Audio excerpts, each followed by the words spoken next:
This is your usual program, Sunday School. Today we're going to start with the book of Exodus. And Exodus is the second book in the Old Testament. Exodus means departure or going out, meaning when the Israelites were going out of Egypt under the direction of Moses through the command of God. So we're going to start reading the book of Exodus.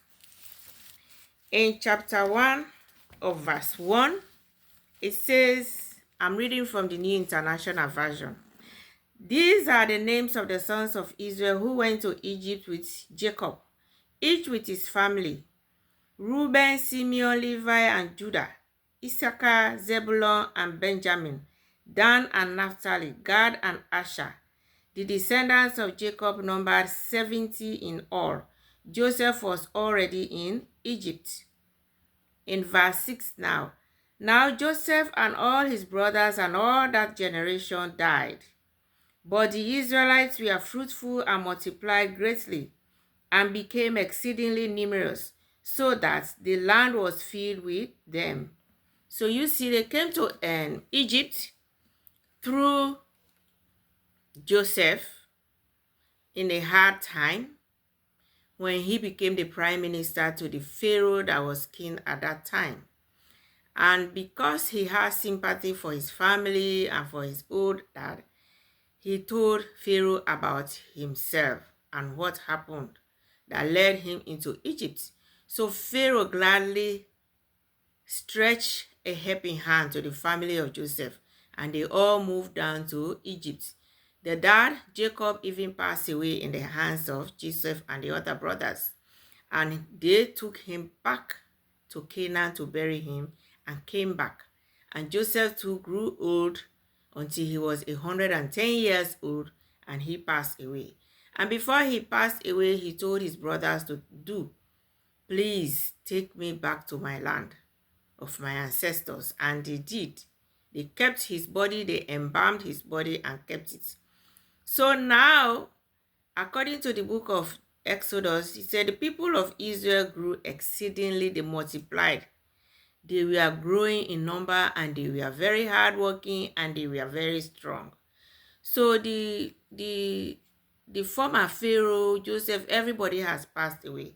So the new generation and the new Pharaoh that came didn't know about them. And so they were looking at these people as foreigners, and they were really mistreating them. So let's continue reading to get the full story. In verse 8, then a new king who did not know about Joseph came to power in Egypt. Look, he said to his people, the Israelites have become much too numerous for us.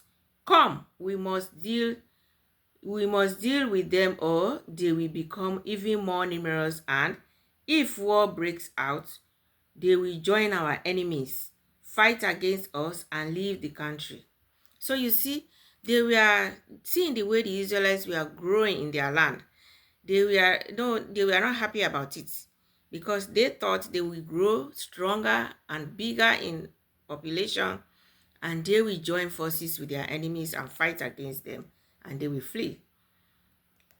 So in verse 11, so they put slave masters over them to oppress them with forced labor, and they built Pithom and Ramses as store cities for Pharaoh.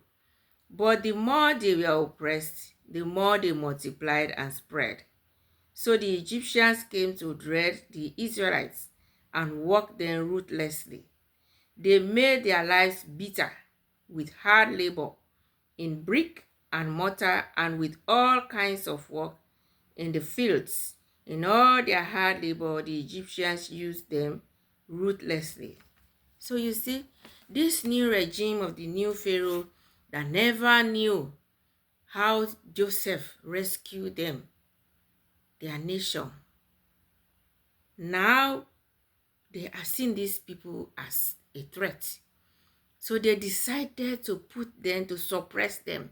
They put slave masters over them, and they use hard labor on them to build their cities and different things They worked so hard to build the nation of Egypt. In verse 15, the king of Egypt said to the Hebrew midwives, whose names were Shiphrah and Puah, when you help the Hebrew women in childbirth and observe them on the delivery stool, if it is a boy, do away with him. But if it is a girl, let her live. So you see, they were scared that the male population will grow and those are going to be the people that will go to war. So they decided to tell their Egyptian midwives, whenever you are helping these people to put to bed, to deliver them of their babies, if it is a male child, do away with them. If it is girl, you allow the girl to live.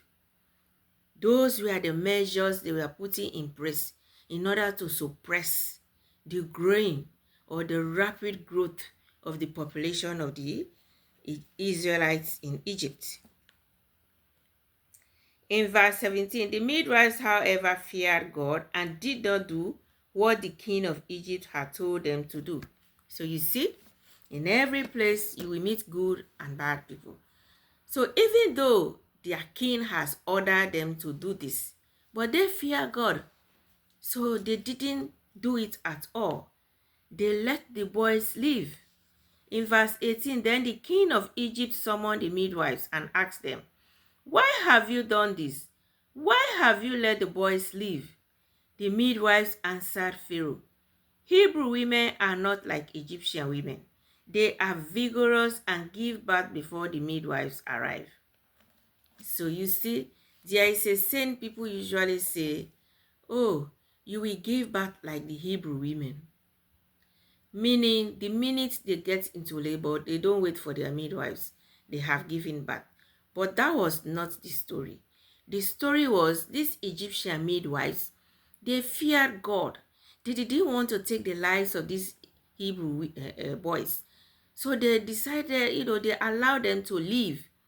But when the king called them and trying to find out why they are allowing these boys to survive, and they are the ones delivering their mothers, that was the good excuse they gave to the king.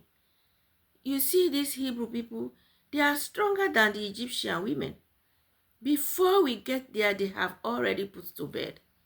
So we don't have time to do what you have commanded us to do. That was a good excuse they did. In verse 20, so God was kind to the midwives, and the people increased and became even more numerous. So you see, any good thing you do because you fear God, you will get a reward. These midwives, because they feared God, they decided not to do what their king has asked them to do. Instead, they gave him a good excuse in order to save the lives of these boys.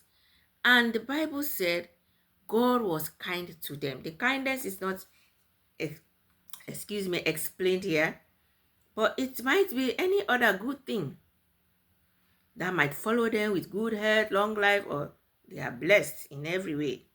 So in verse 22, then Pharaoh gave this order to all his people. Every boy that is born you must throw into the Nile, but let every girl live. So you see, the king was still not relentless. He kept on, since he has instructed the midwives and that has failed. Now he told every Egyptian, he passed the order to the whole nation that every Hebrew boy they see, they should put them to death. And if they are girls, they should let them survive. And that was the end of chapter 1 of Exodus. See you in the next chapter and the next video.